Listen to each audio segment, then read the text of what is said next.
jäljellä. 1-0 taululla. Mikael Granlund syöttää luukulle. Siitä menee Pesonen kumoon ja ilmaveivillä välttää nyt nuorempi Granlund kiekkoon sisään. Näinhän täällä veivataan. Hupsista.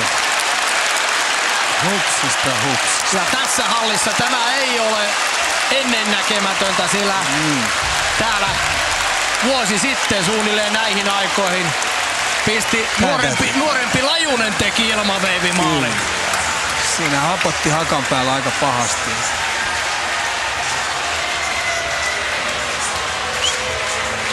Näille veljeksi, tämähän on jokapäiväistä kauraa. Kyllä. Siihen jää irtopala luukulle, Pesonen nurin.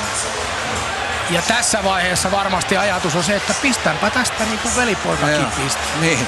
Nyt on aikaa ja tilaa ja hups.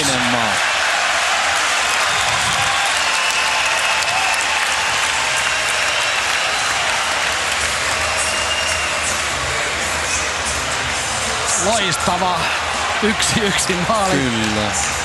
Siihen se vaan pysähtyi sen. Ja Koivisto on siellä jään pinnassa. Voi masentuneena todeta, että peli on 1-1 numeroissa. Joo, siinä ei ollut Koivistolle jakaa. Markus Granlundin 4.